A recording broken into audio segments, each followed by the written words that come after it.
नमस्कार, बिहान संवाद के डिजिटल प्लेटफॉर्म में आप सभी दर्शकों का स्वागत है। हमारी सुराज यात्रा अब इंदौर में है और इंदौर पहुंचते ही हमको एक बहुत ही ऐसी बात पता चली, एक इंटरव्यू के माध्यम से। मैं बात कर रहा हूं लल्लन टॉप में दिए गए इंटरव्यू, जो कैलाश विजयवर्गीय का इंटरव्यू सौरभ द्विवेदी जी ने लिया है।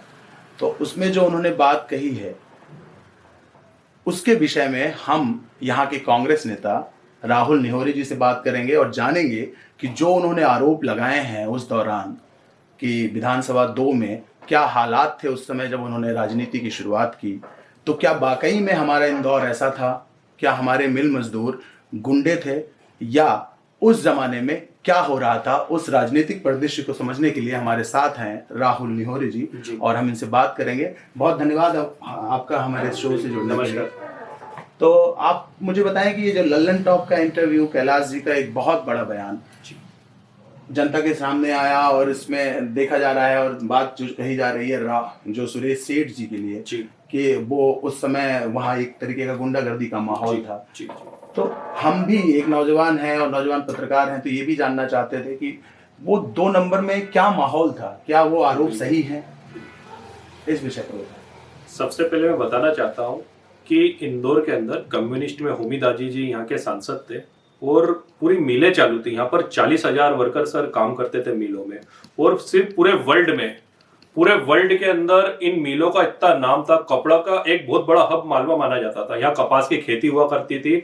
और आप अभी जिस एरिया में है, ये मिल क्षेत्र का एरिया है। यहाँ पर आप सब पंचम की फेल, लाला बगीचा, भट्टे की फेल, ये जो कॉलोनियां देख रहे हैं, यहाँ पर मजदूरों के परिवार झोपड़ियों में निवास करते थे, जो राजस्थान या कहीं से आश्रय के लिए आए थे, फैक्ट्रियों के कारण रुक गए थे। 35,000 मजदूर यहाँ पर अच्छे से रह रहे थे। माननीय सुरेश सेठ जी का पहले मैं अपने नाम लिया, मैं उनके बारे में बताना चाहूंगा। यहाँ पर महापौर थे।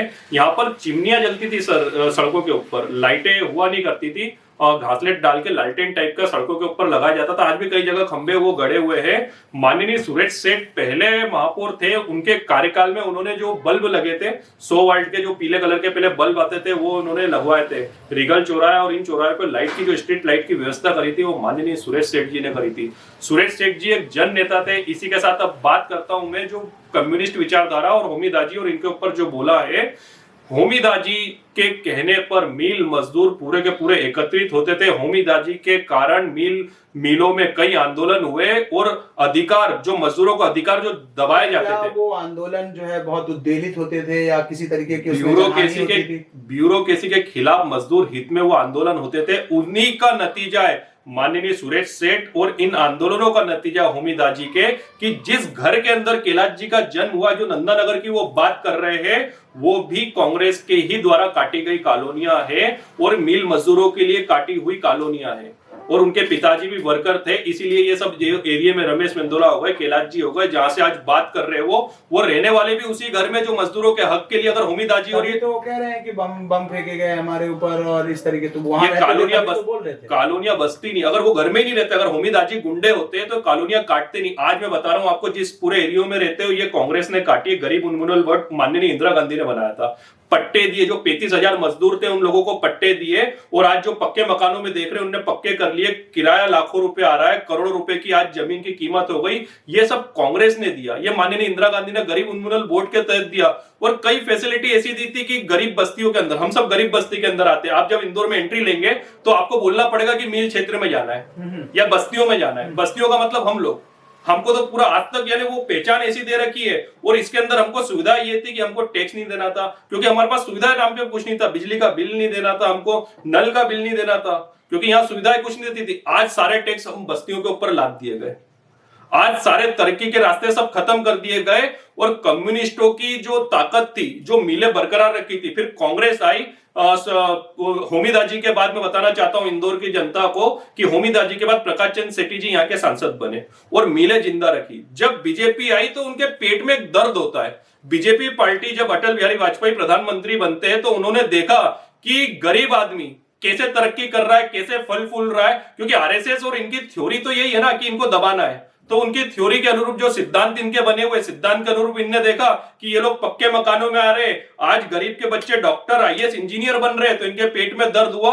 इन्होंने जो इंदौर के ऊपर जो कुटारे घात करी है वो फैक्ट्रियां बन करके करी है। आज मैं बताना चाहता हूं इंदौर में एक भी मिल चालू नहीं है। घाटे में कैसे चलाते हैं मिल की बात अगर आप कर रहे हैं तो उस समय तो घाटे में थी। बिल्कुल बिल्कुल, मैं आपकी बात से सहमत हूं कि वो मिलें घाटे में थी। उसका कारण था कि यहाँ पर कॉटन बनता था, कपास से कॉटन बनता था। फिर किसानों ने सोयाबीन आया, सोयाबीन से तेल से ज्यादा कीमतें मिलने लग गई। पर मजदूरों ने ये प्रस्ताव रखा था उस टाइम, जब ऊपर से कमेटियां भी आई चेक करने, उनको बोला गया था कि आप मशीनों का आधुनिकीकरण कर दो। कपड़ा, सिंटेक्स का कपड़ा अलग अलग मटेरियल में आने गया था, आप वो बनाने लग जाओ। आज भी आप मैं निवेदन करूंगा कि कभी जाओ तो मिलों की बेशकीमती जमीनें पड़ी हुई है, उन पे कईयों पे तो इन लोगों ने कब्जे कर लिए, कईयों के ऊपर केस चल रहा है। एनटीसी की जमीन, नेशनल टेक्सटाइल की जमीनों पे कब्जा कर लिया। आज इतनी बड़ी जमीनें हैं, मुझे बताओ अगर कोई मिल मान लो कपड़े कपास की जगह नहीं चल पा रहे तो इतनी बड़ी जमीनें किसी और उद्योगपति को नहीं दी जा सकती थी? कुछ अत्याधुनिक मशीनें नहीं आ सकती थी? तो ये सब बंद करा गया। डायरेक्ट बंद करने का क्या 35,000 लोग सड़कों पे आ गए? नहीं, मैं आपका एक लेख भी पढ़ रहा था इंदौर समाचार में, आपने जो भी लिखा है जी, वो मुद्दे की बात तो ये है कि जो उन्होंने कहा कि उस दौरान जो है बम फेंके जाते थे, हमें जो है एक तरीके से एक बहुत टेरर वाला माहौल था।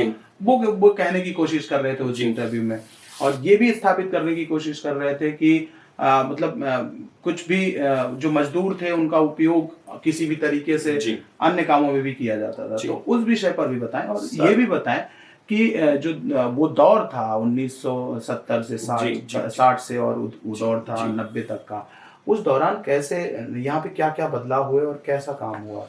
उस दौरान इंदौर में बहुत सारी असुविधा। इसलिए कि मैं ये पूछ इसलिए रहा हूँ कि मैंने जब खोज पड़ताल की और कुछ चीजें पढ़ी तो ये भी पता चला कि वहाँ ट्रांसपोर्ट के जो है लोगों का कब्जा, और वहाँ पे उनकी गुंडागर्दी शुरू हो गई, और ये दौर भी वहाँ शुरू हो गया।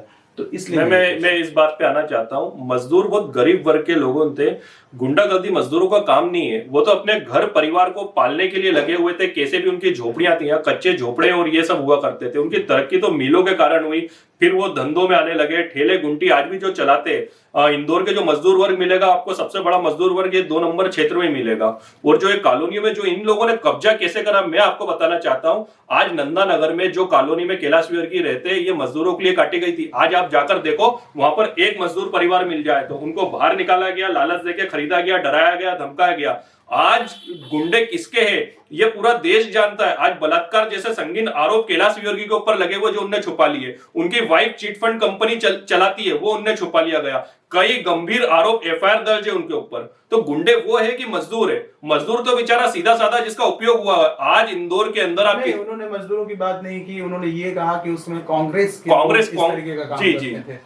तो उन्होंने बेसिकली कम्युनिस्टों के लिए भी ये बात नहीं कही, लेकिन कांग्रेस के लिए तो उन्होंने बेसिकली ये बात कही। अब मैं जनता से पूछना चाहता हूं और आप लोगों से पूछना चाहता हूं और पूरे देश से पूछना चाहता हूं, जो उनने सुरेश सेठ को जो गुंडा कहा है, अगर सुरेश सेठ जी के महापौर रहते हुए और राजनीति में रहते हुए अगर ऐसे काम नहीं होते तो इंदौर के इतिहास में सिर्फ एक व्यक्ति सुरेश सेठ ऐसे जो निर्दलीय चुनाव जीते, जिस विधानसभा 5 में भी आप बैठे हो, यहां से निर्दलीय चुनाव जीते। और मैं बताना चाहता हूं ये मध्य प्रदेश की सबसे ज्यादा वोट वाली जनसंख्या वाली सीट है ये। इस सीट पर आप भी समझते हो कांग्रेस और बीजेपी से फाइट करके अगर कोई व्यक्ति निर्दलीय जीत रहा है तो इसका मतलब है कि वो लोकप्रियता है, जनप्रियता कितनी है। तो आप जो निर्दलीय जो चुनाव जीत रहा है, जो अपना त्याग हमेशा कर देता है, जो कुर्सी कई बार उसने छोड़ दी है उन लोगों ने, तो उनको अगर गुंडा बोल रहे हैं तो मुझे लगता है ये देश के साथ धोखा है। यहां पर इंदौर का राजवाड़ा तक बिक गया था। सुरेश सेठ ने आंदोलन करा, जनता ने देखा है। कई आंदोलन ऐसे सुरेश सेठ ने करे जो इतिहास में लिख दिए गए। अगर ऐसे व्यक्ति के ऊपर आज की तारीख में आरोप लगा जाते, और मैं तो ये बोलना चाहूंगा कि ये बीजेपी की मानसिकता हो गई है। इनके अगर प्रधानमंत्री की बात कर ले ये तो फिर भी ठीक है, इनके प्रधानमंत्री की बात कर ले तो उनके लिए भी एक सॉफ्ट टारगेट होता है कि नेहरू जी के बारे में कुछ भी बोल लो, नेहरू जी के बारे में आप 10 बातें उल्टी सीधी बोल लो, क्योंकि नेहरू जी तो आप उसको काउंटर करने आएंगे नहीं। मैं बताना चाहता हूं देश की जनता को, इनके प्रधानमंत्री भी गुमराह करते हैं और ये उन्हीं की पट्टी पे आगे चढ़ रहे हैं। ये यहाँ के प्रतिष्ठित व्यक्तियों को, सुरेश सेठ, होमी दाजी, इनको बदनाम कर रहे, कम्युनिस्ट विचारधारा को बदनाम कर रहे, कांग्रेस विचारधारा को बदनाम कर रहे। ये वो विचारधारा थी जो दलित, मजबूर, वंचित लोगों के साथ खड़ी रही है। उसका कारण है हम लोग यहाँ बसे हुए आज। तो मैं ये भी एक चीज जानना चाह रहा था, इसलिए कि मैं 2004 से यहाँ काम कर रहा हूँ, पढ़ाई की, फिर काम करने लगा। तो 2004 से मैं इंदौर को देख रहा हूँ और 2 नंबर क्षेत्र के आसपास ही रहा हूँ, इसलिए उसको भी देखता रहा हूँ। तो माहौल तो सड़कें बनी हैं, थोड़ा ड्रेनेज पे काम हुआ, लेकिन बहुत सारी समस्याएं अभी भी हैं। काम हुआ है, सुराज है क्या? सुराज स्थापित हो पाया है, जिसकी बात बीजेपी बार बार कहती है, गुड गवर्नेंस की बात कहती है।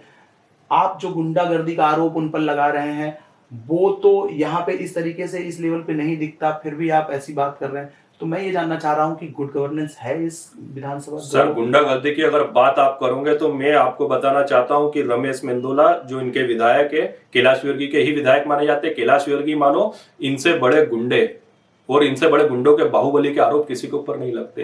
इन लोगों ने पोषित करा है। मैं अभी कमलनाथ जी सरकार ने आए, जीतू सोनी का वो माय होम बना हुआ था, यहाँ पर वर्षों से उसकी तरफ की उंगली उठाकर नहीं देख सकता था। वहां कैमरे से लेकर सारे अवैध धंधे होते थे। जब कमलनाथ जी ने उसको तोड़ा तब पता चला वहां पर लड़कियां निकली है, सब छोटी छोटी उम्र की लड़कियां, बच्चियां निकली, उनका रेस्क्यू करा गया है। ये किनके संरक्षण में चल रहा था ये सब? महालक्ष्मी नगर की बात करना चाहता हूं, वहां पर कब्जे हुए पड़े थे, सालों से लोग भटक रहे थे। कमलनाथ जी ने सरकार आते ही सबको, आज जाकर आप देखोगे तो वहां पर जो मैदान था उसको सबको दे दिया। वहां पर कब्जे हुए थे बड़े बड़े बाहुबली के। यहाँ पर जो गुंडे बने, कई गुंडे ऐसे जो जिला बदर होकर उस टाइम पे भगते फिर रहे थे, उनके घर तोड़े गए। और पोषित किन्ने कराए? आज 2 नंबर विधानसभा की बात करूं मैं तो यहाँ की जनता से अगर आप पूछोगे तो जनता यहाँ का दर्द जानती है। कितनों के घर कब्जे हुए, कितनी नकली नोटरियां बनी है। यहाँ मालवीय नगर की बात करना चाहूंगा, यहाँ कई नकली नोटरियां हैं, कई नकली नौकरी आज भी लोगों ले लेके घूम रहे। कई कॉलोनी ऐसी है। और मैं कैलाश विर्गी से पूछना चाहता हूं, आपके चैनल के माध्यम से एक बहुत गंभीर बात मैं करना चाहता हूं। ठीक है, यहाँ पर कैलाश विर्गी, रमेश मेंदोला अपने आप को बहुत बड़ी बड़ी बातें करते हैं, बाहुबली नेता बताते हैं और राष्ट्रीय लीडर बताते हैं। इन लोगों ने सर, अभी आपने देखा होगा 2004 से आप यहाँ पर हैं, तो अभी 100 कॉलोनियों की लिस्ट आई चुनाव के पहले, वो वैध कर दी गई। अवैध कॉलोनियां थी, कई कॉलोनियां इन लोगों ने वैध कर दी। आपने भी 2004 से देखा होगा। अब मैं ये आप लोगों से पूछना चाहता हूं कि वो वैध किनको करा था? जो कॉलोनीनाइजर ने अवैध जमीनों पे, सरकारी जमीनों पे जो कॉलोनी काट दी, उन कॉलोनियों को वैध करा गया, पैसे लिए गए, अंडरग्राउंड पैसे लिए गए और उनको वैध करा गया। मैं सवाल मेरा यह है कि आज पंचम की फेल, लाला बगीचा, भट्टे की फेल, ये कॉलोनियां इंदौर के अस्तित्व से यहां पर है। जब से इंदौर का अस्तित्व है, आज तक इन कॉलोनियों को वैध क्यों नहीं करा गया? क्या शिवराज सिंह को या कैलाश विर्गी, रमेश मेंदोला को ये नहीं दिख रहा है? क्योंकि यहां पर कोई पैसे देने वाला नहीं है ना, इनको करोड़ों रुपए देने वाला नहीं है। आज इनके चुनाव के जो खर्चे होते हैं वो कहां से आते हैं? करोड़ रुपए कर रहे।